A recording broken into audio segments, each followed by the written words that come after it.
If it weren't for you getting into the wrong bridal sedan, Warner would have long been my wife. You ruined both my and Warner's lives. Gravely ill from overwork, I listened in shock to my husband's cold words. I had been married to Zhao Huaren for 6 years, supporting him to become the #1 imperial merchant of Yan. Yet all that couldn't compare to the regret he felt over not marrying his sweetheart. 6 years ago, I was supposed to marry into the Marquise's manor, but by a twist of fate, I got into the wrong bridal sedan and was forced to marry the merchant's son, Zhao Huaren. From being the heir's wife to becoming a merchant's wife, I never once regretted it. Yet I never expected that Zhao Huaren had always harbored resentment. Truly, how laughable. Spitting out a mouthful of fresh blood, my life was completely extinguished. October in Yanjing was very cold, with unmelted snow still on the ground. Lin Mansion, Miss, the Marquis Xuanping's manor has come to propose marriage. The maid Langxiang trotted in, her face beaming with joy. I opened my eyes, and surprisingly, I had been reborn back to 6 years ago. This year I was 17, and the Marquis of Xuanping's manor had finally come to the Lin family to propose marriage to me. Wang Lingrui, the heir of Marquis Xuanping, was my fiancée betrothed to me since before birth. Back then, my birth mother, Madame Pei, and the Marchioness of Xuanping were praying for blessings at Daxing Temple when they encountered bandits.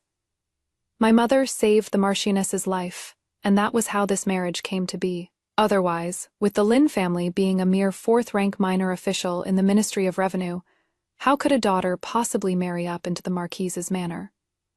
Lanshang came in panting. Looking at her tender little face, I never would have thought that my fate in my previous life would be changed by this maid who was as close to me as a sister. I forced down the resentment in my heart, knowing that now was not the time to punish her. The marriage swap in my past life definitely wasn't something she could have done alone. I won't let a single one of the people involved get away with it. What is the wedding date set by the Marquise's manor? It is the 16th of the 12th lunar month, but Madam suggested setting the wedding date for the 18th of the 12th lunar month, so that Miss can get married on the same day as second Miss. Hearing this, I knew it in my heart. Sure enough, all of this was orchestrated by my stepmother. Han, me birth mother, passed away from illness a year after I was born, and father very quickly married the merchant's daughter, Han, as his second wife. After Han married into the family, she gave birth to a daughter, Lin Qingwan. Although Lin Qingwan was also a legitimate daughter of the Lin residents, her birth mother Enfei Han was a merchant's daughter. Her status was humble, making it hard to find a well-matched family in the capital. The year Lin Qingwan turned 15 and came of age, the Zhao family imperial merchants in the capital suburbs came to ask for Lin Qingwan's hand for their son, Zhao Huaren. After some consideration, the Lin family agreed to the marriage between Lin Qingwan and Zhao Huaren. But who would have thought that 2 months later, the Xuanping Marquis Manor, who were supposed to come propose next year, would also propose to me ahead of schedule. Just like that, Lin Qingwan and I chose the same day to get married. On the wedding day, I muddledly got into the wrong bridal sedan and married into the Zhao family, while Lin Qingwan married into the Marquise's manor. By the time it was discovered, Lin Qingwan and Wang Lingrui had already gone through the wedding ceremony, and I was forced to accept the swapped marriage and marry Zhao Huaren. Thinking of this, I quietly sent Langshang out and asked her to call Chengxing in. Chengxing was also one of my head maids, but in my past life, before I got married, her brother and sister-in-law came to the Lin family to redeem her. They claimed to have found a good match for Chengxing and wanted her to leave the residence to get married and enjoy a good life. At the time, although I was reluctant to part with her, I didn't want to hold up her marriage, so I gave Chengxing a generous dowry and let her leave the residence to get married. But a few years later, when I heard news of Chengxing again, I found out that her brother and sister-in-law had married her off to a wealthy old squire in his 50s as a concubine. She hadn't even been married for 2 years when she was actually beaten to death and buried in a barren hill on the outskirts. I felt endlessly guilty, blaming myself for not vetting the situation properly for Chungsing and sending her right into a tiger's den.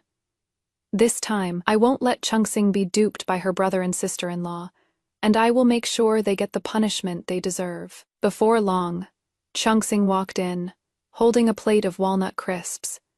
"Miss, your nose is so sharp. I just finished making the walnut crisps, and you already called for me." As she joked, Chungsing handed me a walnut crisp. Chungsing was 16, a year younger than me. She was steady and reliable, and loyal to me to the core. If Chungsing had accompanied me on my wedding day in my past life, the mix-up with the sedan chair absolutely wouldn't have happened. Eating the walnut crisp Chungsing just made, I couldn't help but feel emotional. I instructed Chungsing that for the time being, she wasn't to leave the estate without my permission, and to stay put in the courtyard. In my past life, Chungsing's brother and sister-in-law took advantage of Chungsing, leaving the manor to pester her into acknowledging them as kin. This time, I'll make sure they never see Chungsing again. After the people from the Marquis of Xuanping's manor left, I was called to the study by Father. Han Shi and Lin Qingwan were sitting inside as well. "Shuer, come sit over here." Han Shi motioned for me to sit beside her with an ingratiating look on her face. Seeing this mother and daughter, I tried hard to mask the resentment in my heart and sat down without showing any emotion. Sure, the Marquis of Xuanping's household came to propose today. The wedding date has been set for the 18th of the 12th lunar month. You will get married on the same day as your sister. The fact that you two sisters can get married on the same day means I can finally face your mother with a clear conscience. My sister, if she is watching over us from heaven, she'll be very pleased. Madame Han spoke first, wiping the non-existent tears from the corners of her eyes with a handkerchief as she spoke. Lin Qingwan also started wiping away her tears, and watching the fake acting of these two, I inwardly cursed myself for being an idiot. In my past life, seeing this scene, I was actually foolish enough to be so moved that I hugged Han Shi and cried with her, truly hopelessly stupid. Ahem, let's get down to business, sure. This is your birth mother's dowry list. The dowry is all in the storeroom in the backyard. Let your mother help you properly sort out these dowry items and add them all to your dowry. Father gave a light cough, interrupting the performance of Madame Han and her daughter. Father is a cold-hearted man who still tries to maintain a facade of fairness. On the surface, he is handing Mother's dowry over to me, but he is having Madame Han help organize it. That way, when Madame Han portions out Mother's dowry to Lin Qingwan, I won't have any reason to blame him. If I don't pursue this, Han Shi and Lin Qingwan, who benefited, will thank him. If I do pursue this, he can openly shift the blame onto Han Shi. Either way, he remains a just person. Father, my sister and I are getting married on the same day. Mother has already worked hard enough preparing a dowry for my sister. I really can't bear to have Mother go to the trouble of preparing a dowry for me too. As for the dowry my mother left behind, just leave it to Auntie to sort out. Aunt said that Mother left a dying wish before she passed. When I get married, my dowry is to be handled by Aunt. I don't think Aunt would go back on her word regarding Mother's dying request. Father and Madame Han both looked at me in surprise upon hearing this. They didn't expect that I would actually know about this. In my past life, it was only when Aunt learned that the date had been set with the Marquis Manor, and came over specifically to prepare my dowry, that she mentioned this was Mother's dying request. It is just that in my past life, because the Han woman wanted to swap the marriages, she didn't skim off my mother's dowry, so I advised my aunt not to interfere and let the Han woman organize it. Seeing that the Han woman indeed didn't dare to embezzle the dowry left by my mother, my aunt reluctantly agreed. But in the end, my dowry was all sent to the Marquis's manor and became Lin Qingwan's dowry. When I proposed swapping back the dowries, Father refused me flat out. "You are the one who got on the wrong bridal sedan. This is all your fault. Besides, your sister married into the Marquis's manor in your place. Only with this dowry of yours is she worthy of being the wife of the Marquise's heir. You are now married to a merchant. How could you deserve such a generous dowry? Father's heartlessness chilled me to the bone. This time, my dowry will go with me to the Marquise's manor, and no one is taking it away. Father thought for a moment, and nodded in agreement. He also knew that my aunt has a fierce personality. If she wants to step in, no one can stop her. A look of unwillingness flashed across the Han woman's face, but it quickly disappeared. A few days later, my aunt Madame Xi arrived. Seeing my aunt again, I couldn't stop my tears from flowing. In my past life, I married into the Zhao family, and not long after the wedding, I followed Zhao Huaren back to the ancestral home in Huizhou, 300 kilometers away. After that, it was very difficult to return to the capital. For the first 2 years, Zhao Huaren would take me back to the capital when he went to present tribute silk. In the following years, Zhao Huaren didn't take me out anymore. I could only settle down to manage the household and serve my in-laws. From then until Aunt passed away, I never saw her again. Aunt always doted on me the most. When she found out about the marriage swap, she specifically came to the Zhao house with Uncle. After confirming that I was willing, only then did they leave reluctantly. Sure, don't cry. Did that Han woman bully you? If you have any grievances, tell Auntie. Auntie will stand up for you. Seeing me cry so sadly, Aunt turned around, ready to go confront Mrs. Han, but I hurriedly pulled Aunt back. It is nothing. Sure just hasn't seen Aunt for a long time and missed Aunt. This time, it is not too late for anything. I am going to change all this, and not let family affection become a regret again. Under Aunt's forceful intervention, Mrs. Han had no choice but to bring out all of Mother's remaining dowry. Looking at the long dowry list, I breathed a long sigh of relief in my heart. These things of Mother's have finally returned to me this time. I must guard them well. In the blink of an eye, it was November. Miss, regarding the matter you instructed last time, this old servant has already sent someone to investigate thoroughly. The person speaking was Mama Chang, who served by Aunt's side. Quick, tell me, what kind of people are Chungsing's brother and sister-in-law? I hurriedly signaled Mama Chang to close the doors and windows, and then tell me quickly. This girl Chungsing's brother Husan is a good-for-nothing petty thief. Back then, because he injured someone and had to pay up, he sold Chungsing off. His parents were driven to their graves by him too. All these years, he has been asking around for Chungsing's whereabouts. A few days ago, someone told him that Chungsing is at the Lin Manor, so he has been loitering outside the manor for the past few days. Hearing this, my heart skipped a beat. All these years, Husan couldn't find out Chungsing's whereabouts. Yet, so coincidentally, someone told him where she was just a few days ago. Did you find out who told him Chungsing was at the Lin Manor? Found out. It was a steward from the Lin Manor's outer courtyard. Suddenly, I understood everything. All of this in the past life. It turns out Chungsing's misfortune was all a scheme. After sending Mama Chang away, looking at Chungsing serving me, I stepped forward and hugged her tightly.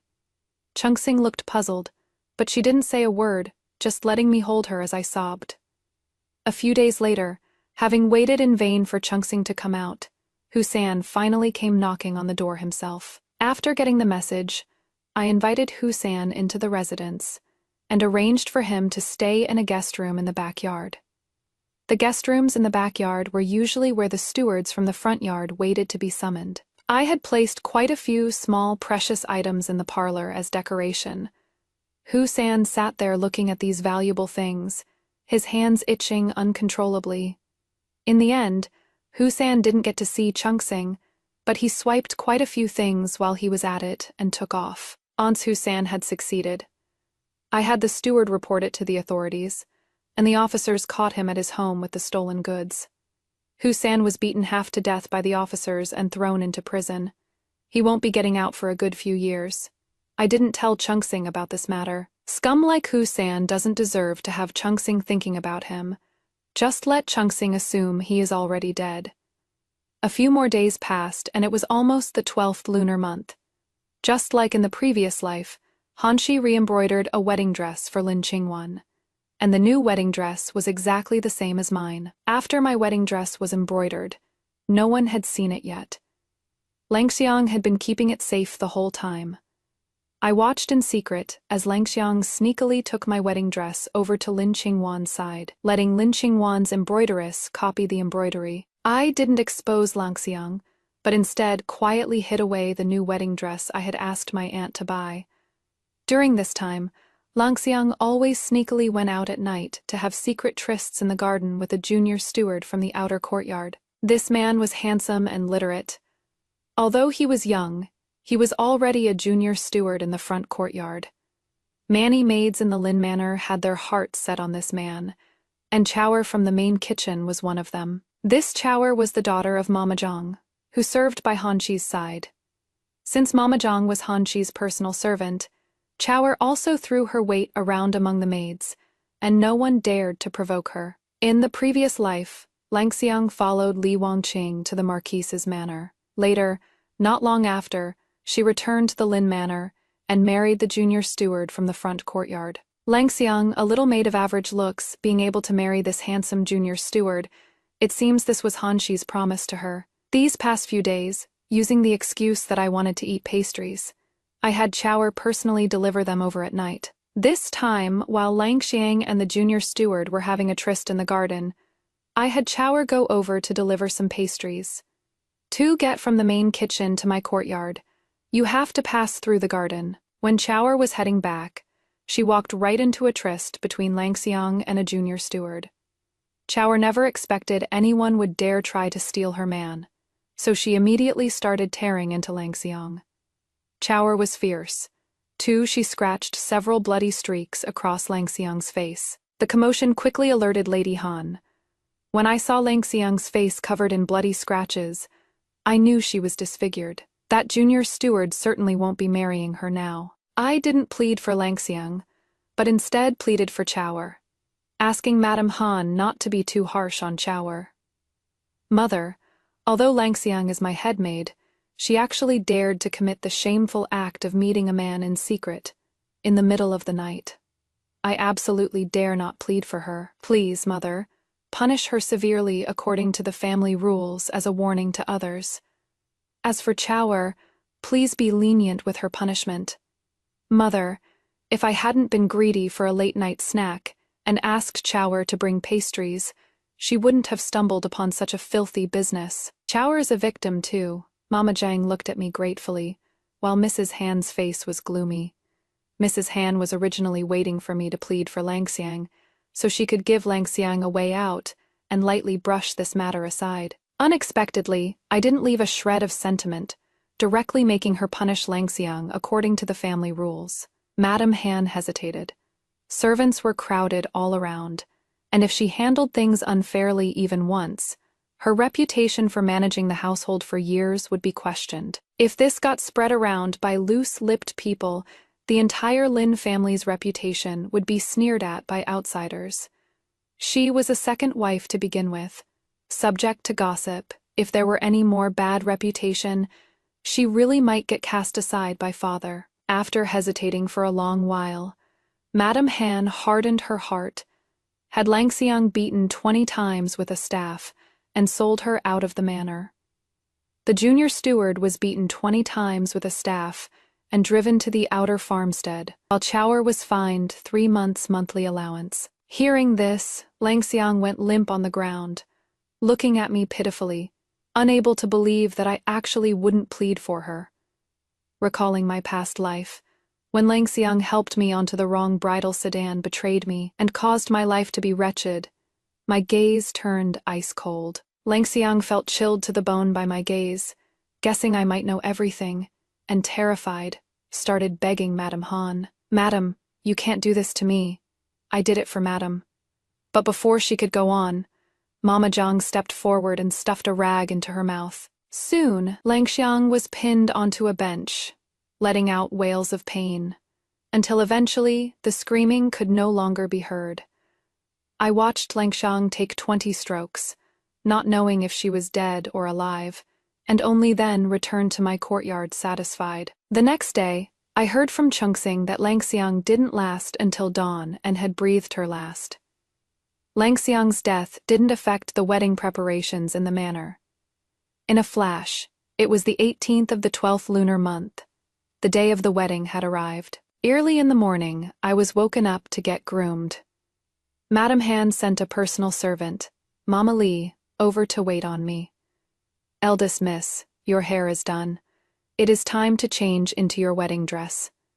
After Mama Lee said this, she prepared to fetch the wedding dress hanging in the room. I shot Chungsing a look, and Chungsing went into the adjacent inner room, fetching a wedding dress with a different style and embroidery. "I am wearing this wedding dress." I walked towards Chungsing, pointed at the wedding dress in her hands, and spoke. Mama Lee's face stiffened. She wanted to try and persuade me, but was stopped by my cold gaze. After helping me change into the wedding dress, Mama Lee left in a hurry. I knew she was going back to tell Madame Han. I didn't stop her, but instead turned around to instruct Chungsing. "Chungsing, today you must follow closely by my side and see me onto the Marquis Manor's bridal sedan." Chungsing nodded firmly in agreement. A while back, I told Chungsing that I had a dream where I got into the wrong bridal sedan and ended up marrying Zhao Huairen by mistake. Chungsing just took it as me having a nightmare and swore she wouldn't let that nightmare come true, saying she would guard my side at every moment on my wedding day. This put my mind at ease quite a bit. Not long after, someone entered the courtyard. It was Granny Qian from the main kitchen, carrying 2 food boxes in her hands. "Eldest miss, this is the 100 Suns and Lotus Blessing soup. The madam ordered to be brewed. She insists you must take a sip to receive some good fortune." Granny Qian opened one of the food boxes. Inside were 2 bowls of lotus seed soup. Granny Qian handed one of the bowls to me and handed the other one to Chungsing. "Miss Xinger is blessed. You are the eldest Mrs. Dowry Maid. The madam specifically ordered that you must drink a bowl too," Granny Qian said to Chungsing fawningly. I frowned slightly and gave Chungsing a look. Chungsing didn't rush to drink. In my past life, Lady Han also prepared 2 bowls of lotus seed soup, but she only had us drink them right before Lin Qingwan and I got into the bridal sedans. After drinking it, I sat in the bridal sedan. The swaying of the sedan made me dizzy, and I was groggy the whole way to the Zhao family. This time, making me drink the lotus seed soup so early, I am afraid there is something wrong with this soup. "You go send it to second sister first. This lotus seed soup is a bit hot. I'll drink it in a while." I looked at the other food box beside Granny Qian, put down the bowl, and sent Granny Qian out. Granny Qian froze, then hurriedly said, "These lotus seeds were simmered all night. They aren't hot at all. Once eldest miss finishes, this old servant can take the bowl back on the way to save making another trip." I slammed the table, my face darkening. Granny Qian was so scared, she retreated right out. After seeing Granny Qian leave, I had Chungsing call in 2 rough workmaids from the courtyard and rewarded the 2 bowls of lotus seed soup to them. Before long, the maid who drank Chungsing's bowl of lotus seed soup got a stomachache and ran straight for the latrine. The other maid who drank my bowl of lotus seed soup, surprisingly enough, didn't have any problems. Chungsing's face went pale, even if she were stupid. Right now she knew there was a problem with her bowl of soup. No wonder I didn't let her drink it. I looked at Chungsing, reached out and held her hand, telling her not to worry. This time, I wouldn't let Lady Han succeed. The panic in Chungsing's eyes was gradually calmed by me. Not long after, gongs and drums roared outside. The wedding processions of the Xuanping Marquis Manor and the Zhao family had both arrived.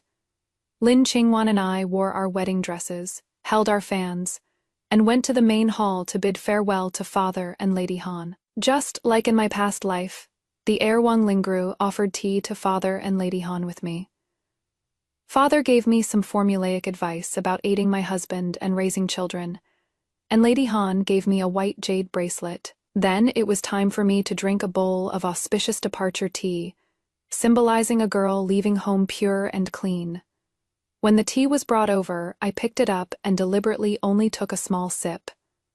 When I stood up and went back to the side, I realized that Chungsing, who had been beside me all along, was suddenly gone. She had been swapped for an unfamiliar maid.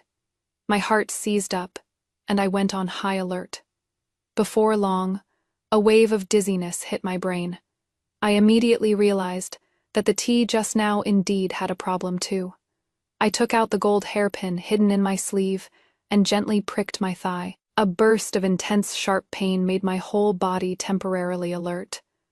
I gripped the gold hairpin tightly, stabbing my thigh every now and then, forcing myself to stay awake. Before long, Lin Qingwan and I were covered with identical red veils. After the tedious departure rituals, we arrived at the main gate. At this moment, the unfamiliar maid beside me supported me as I walked toward the bridal sedan. I walked up to the sedan chair but didn't enter immediately. I knew this maid had definitely led me to the Zhao family's sedan chair. Just as I was about to lift the veil and expose all this, a familiar voice drifted over. "Hold on, the bride is getting into the wrong sedan chair." It was the voice of the heir, Wang Lingrui. He had recognized me. "The Marquis Manor sedan chair is over there." After Wang Lingrui spoke, the maid beside me was so scared she immediately backed away 2 steps. I lifted a corner of the veil and met Wang Lingrui's gaze. As our eyes met, I gently lowered the veil and walked in front of him. After Wang Lingrui recognized me, he showed a look that said, "Just as expected," but then looked doubtfully at the maid behind me. It wasn't until I started walking toward the Marquis Manor's sedan chair again that the people around seemed to react. Did I see that right? This bride almost got into the wrong sedan chair. The Xuanping Marquis Manor has an 8-bearer sedan chair here, and the welcoming procession is luxurious. How could the Lin family send the wrong bride? That is truly ridiculous. Thank goodness the heir discovered it in time, or a major disaster would have happened. Listening to the chatter of the crowd around me, I slowly sat inside the Marquis Manor's 8-bearer sedan chair. Immediately after, the Marquis Manor's wedding procession carried me off with gongs and drums beating, heading towards the manor. I lifted the sedan curtain and saw Mrs. Han standing at the main gate with a gloomy face, while Lin Qingwan was walking towards the Zhao family's wedding sedan, looking back every few steps. I breathed a long sigh of relief in my heart. This time, I finally changed the ending of my past life. At the Xuanping Marquis Manor, Wang Lingrui helped me off the wedding sedan, and surrounded by the crowd, we completed the wedding ceremony. I was no longer the shy young girl from my previous life, sitting calmly in the bridal chamber. I don't know how much time passed, but the door was pushed open and Wang Lingrui walked in. "That ruby pendant at your waist, can I take a look?" Wang Lingrui didn't rush to lift my veil, but instead suddenly asked about the ruby pendant at my waist. I sighed softly, glad that I had bet right. This ruby pendant is no ordinary ruby pendant. It looks like twin fish connected head to tail. With a peculiar design, rumor has it that this ruby pendant was a love token between a prince consort and a princess of the previous dynasty. After the chaos of war, it was passed around until it became my mother's dowry. In my past life, this ruby pendant was in my dowry, but it became Lin Qingwan's dowry. When Wang Lingrui saw this item in Lin Qingwan's dowry, he had asked for it, but Lin Qingwan flatly refused. The reason Lin Qingwan refused was that after she married into the Marquis Manor, heir Wang Lingrui never consummated the marriage with her. Wang Lingrui already had a beloved concubine, Liu Ruoxuang, in his heart. He wanted this ruby pendant just to give it to Liu Ruoxuang. I purposely hung this ruby pendant at my waist today, just to attract Wang Lingrui's attention. Unexpectedly, Wang Lingrui actually noticed the ruby pendant and kept his eyes on me, which is why he came out in time to stop me from getting into the wrong bridal sedan. Without hesitation, I untied the ruby pendant from my waist and handed it to Wang Lingru. Wang Lingru was overjoyed. Just as he reached out to take it, I said, "Heir, if you like this jade pendant, I'll give it to the heir." However, my dowry maid, Chungsing, suddenly went missing today. I am very worried about her safety and hope the heir can send someone to the Lin family right now to find Chungsing and bring her back.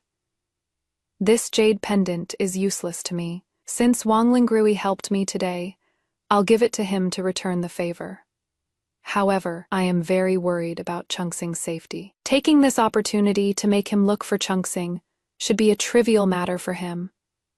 As expected, Wang Lingrui happily took the jade pendant and readily promised to find Chungsing. However, when he turned to leave, he still said the words that he wouldn't consummate the marriage with me and would stay the night in Liu Rushuang's courtyard.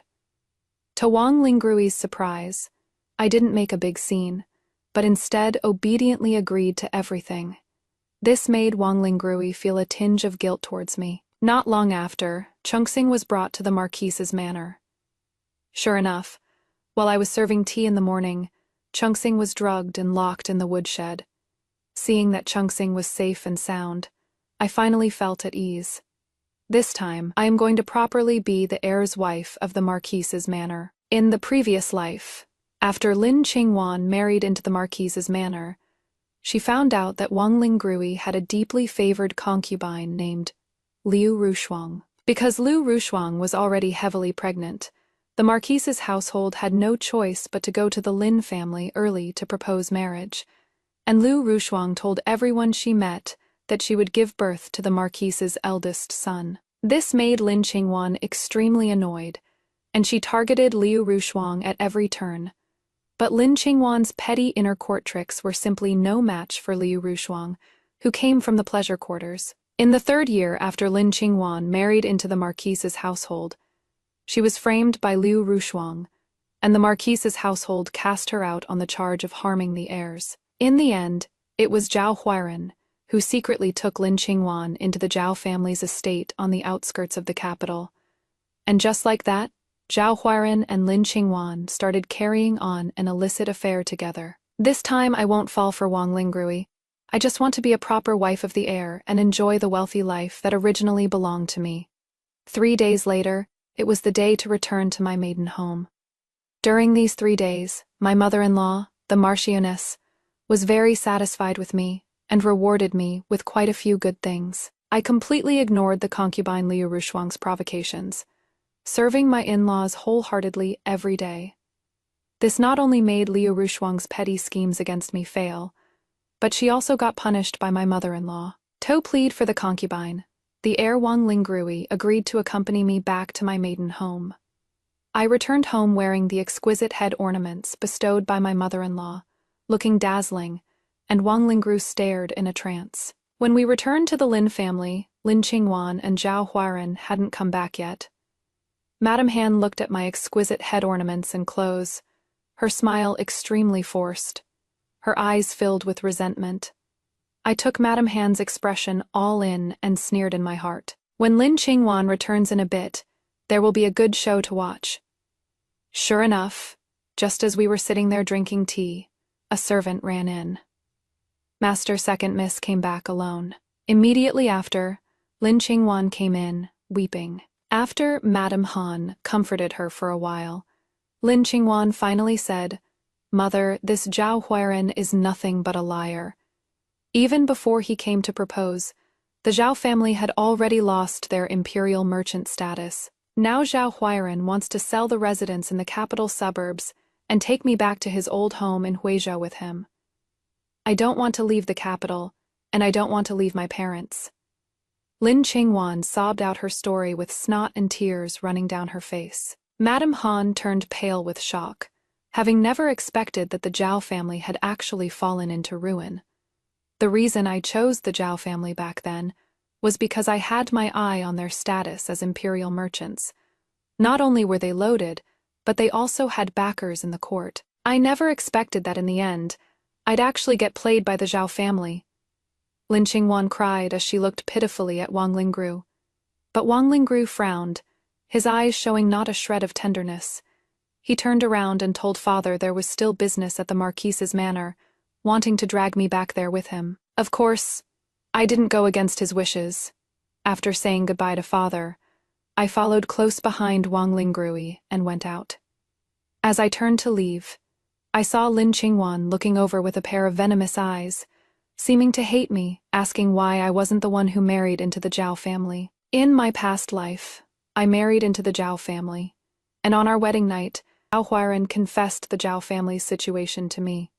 He swore that as long as I went back to Huizhou with him, within 3 years, he would definitely make the Zhao family regain their imperial merchant qualification. I believed his promise and left the capital with him without any regrets. I helped him purge the family traitors, outwit the second branch and his half-brothers, and build up the family's prestige.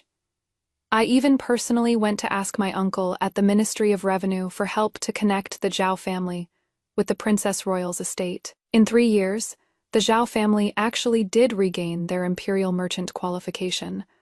But I never expected that, in this very year, Zhao Huairan and Lin Qingwan, who had been cast out by the Marquise's manor, would secretly get together. The two of them lived a cozy little life in the capital behind my back, leaving me alone in Huizhou to take care of his parents and manage the entire Zhao household. It wasn't until 3 years later, when I was gravely ill from overwork and my days were numbered, that he finally came back. At that time, Lin Qingwan was pregnant too. They wanted to poison me so Lin Qingwan could openly become his second wife and make their child the legitimate heir. This time, I didn't get in the wrong sedan chair or marry into the Zhao family. Zhao Huairan can forget about easily winning back the imperial merchant title. Back at the Shuamping Marquis Manor, I served my in-laws devotedly and soon gained control over the household management. Wang Lingrui still doted on Liu Rushuang, and I instructed the servants to take good care of her too. Just like that, Liu Rushuang's due date arrived quickly. After laboring for a day and a night, she finally gave birth to a son, and the Marquis Manor welcomed its firstborn. However, due to the childbirth, Liu Rushuang's body was damaged, and her bedroom life with Wang Lingru was no longer harmonious. Gradually, Wang Lingrui stopped favoring only Liu Rushuang, and the number of concubines in the backyard started to grow. I sneered inwardly. As expected, there is no such thing as a man's enduring love. Liu Rushuang was neglected by Wang Lingru day after day. She eventually fell ill from the heartache and died soon after. I took the son she had risked her life to bear and raised him myself, registering him under my name as my own child. With a child to secure my status, I firmly cemented my position as the heir's wife. Under my management, the concubines in the backyard were all kept perfectly in line. As for Lin Qingwan, after making a fuss a few times, she eventually followed Zhao Huairan back to Huizhou. But the two who had an illicit affair in the previous life didn't have any feelings for each other in this one. During this time, using the name of a noble in the capital, I secretly contacted the Zhao family's second branch and helped them hook up with quite a few powerful connections. In the previous life, the Zhao family's second branch was already ambitious, always wanting to control the say in the Zhao family. In this life, with my help from behind the scenes, they would definitely make Zhao Huairan suffer enemies on all sides in the business world. In the blink of an eye, less than a year later, Lin Qingwan returned to the capital. It turned out that Zhao Huairan made her ask father to pull strings at the Ministry of Revenue to swap a batch of raw silk that the ministry was preparing for tribute. Under Lin Qingwan's begging, father agreed to it. When I heard about this, I sneered in my heart. In the previous life, this batch of raw silk had a unique color, but it had a fatal flaw of being difficult to dye. It was a trap deliberately set for Zhao Huairan by a traitor in his household conspiring with outsiders. In the previous life, I got news in advance from my uncle at the Ministry of Revenue. Not only did I stop this from happening, but I also let the Zhao family's second branch pick up this mess, completely dragging the second branch down so they could never make waves again. I also followed the clues and dug out the traitor hiding by Zhao Huairan's side. Father and uncle had a strained relationship and didn't usually interact. So naturally, he didn't know there was a problem with this batch of raw silk prepared for tribute. Soon, after Zhao Huairan obtained this batch of raw silk, it caused the Zhao family to lose a huge sum of money, and they even missed the market launch for their new satins. Zhao Huairan was isolated by the Zhao clansmen, and the second branch seized the chance to clamor for a family split, leaving the Zhao family on the verge of falling apart. Mother Zhao blamed all of this on Lin Qingwan, calling her a jinx, saying that ever since marrying her, the Zhao family has had endless bad luck. Not long after, Mother Zhao forced Zhao Huaran to cast off Lin Qingwan. In this life, Zhao Huaran, who didn't have much affection for Lin Qingwan to begin with, didn't hesitate and cast her aside with a letter of divorce. After Lin Qingwan was cast off, she returned to the capital alone, but ran into bandits on the way and has been missing ever since. When Madame Han heard this news, she immediately fainted from crying, and not long after, she passed away from illness. A year later, the Zhao family's second branch received the Huizhou properties and drove Zhao Huairan out of Huizhou. Zhao Huairan returned to the capital and opened a silk shop there. But the business just never took off. I heard that this silk shop has terrible feng shui. Whenever business starts to pick up, either the storefront catches fire or the roof leaks. Strange occurrences never stop. On this day, I stopped my carriage and walked over to Zhao Huairan's silk shop, where a shrewd-looking man with triangular eyes quickly came out to greet me. "Madam, please come in. What kind of silk fabric are you looking for?" Looking at the shop assistant, I suddenly realized the truth. The mole planted by the imperial merchant Wu family at Zhao Huairan's side had never been rooted out. And this was the reason Zhao Huairan had never been able to make a comeback. I felt a sense of melancholy, perhaps compared to letting Zhao Huairan die directly, making him unable to restore the Zhao family's imperial merchant status. For the rest of his life would be more painful for him than death. Another 2 years passed. I found a junior steward in the Marquise's manor who was a good match for Chungxing and married her off. The heir Wang Lingrui had matured too. He was no longer obsessed with the concubines in the backyard and became a vice commander in the city defense battalion. I followed my mother-in-law, the Marchioness, socializing at various banquets in the capital, becoming a veritable noblewoman of the capital. All of this is the life I was truly meant to enjoy.